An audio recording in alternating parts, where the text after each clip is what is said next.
اللہ کے نام سے شروع جو نہایت مہربان رحم والا ہے۔ روایت ہے عبادہ ابن صامت سے فرماتے ہیں کہ فرمایا نبی صلی اللہ علیہ وآلہ وسلم نے، حالانکہ آپ کے آس پاس صحابہ کی جماعت تھی، کہ مجھ سے اس پر بیعت کرو کہ اللہ کے ساتھ کسی کو شریک نہ کرنا، نہ چوری کرنا، نہ زنا کرنا، نہ اپنی اولاد کو قتل کرنا، نہ اپنے سامنے گڑا ہوا بہتان لگانا، اور کسی اچھی بات میں نافرمانی نہ کرنا۔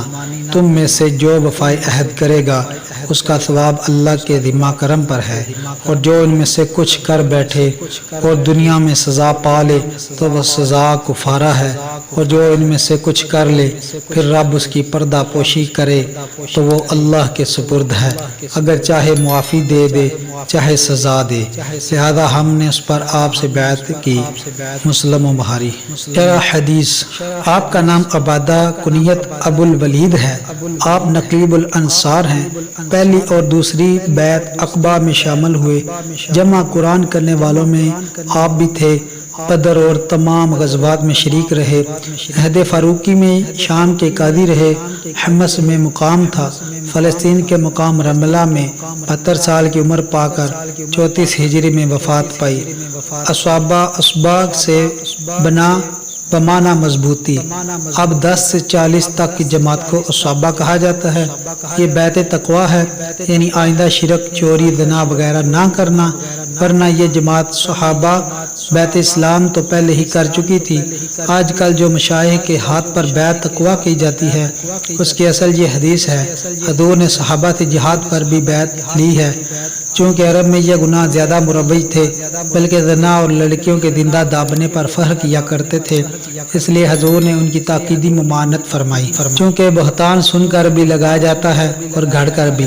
گھڑا ہوا زیادہ جرم ہے، اس لیے حضور نے ان کی تاکیدی ممانعت فرمائی۔ بعض عورتیں دوسروں کا بچہ لے کر اپنے خاوند سے کہتی تھیں کہ یہ تیرا بچہ ہے جو میں نے جنا ہے،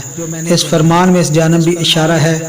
تو سامنے سے مراد شرم گاہ ہے، اس سے معلوم ہوا کہ نسب بدلنا سخت جرم ہے،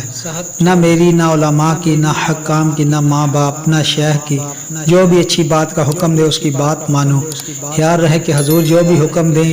وہ اچھا ہے، اگر نماز چھوڑنے کا حکم دیں تو اس وقت نماز پڑھنا حرام ہو جاتی ہے، حضور کے حکام کی اطاعت مطلقاً واجب ہے، حضور کے مشورہ اور رائے پر عمل بہتر ہے، لازم نہیں۔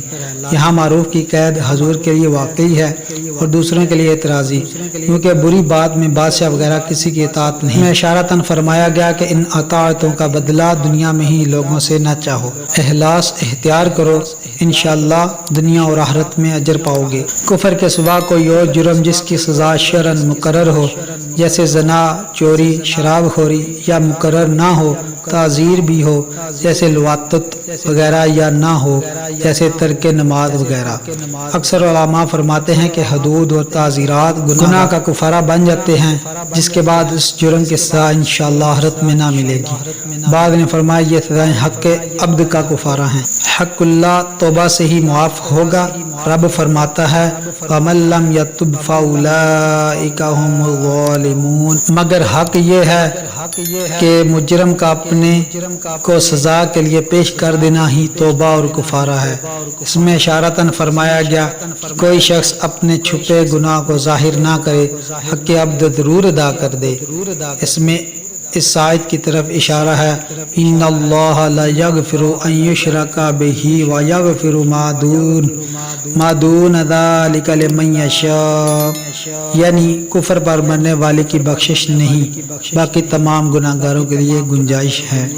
پیارے دوستو، مزید اس طرح کے ویڈیوز دیکھنے کے لیے چینل کو سبسکرائب کریں۔ اللہ تعالیٰ آپ کو ہمیشہ خوش و خرم رکھے۔ حدیث پاک سن کر آگے ضرور شیئر کیجیے۔ جزاک اللہ۔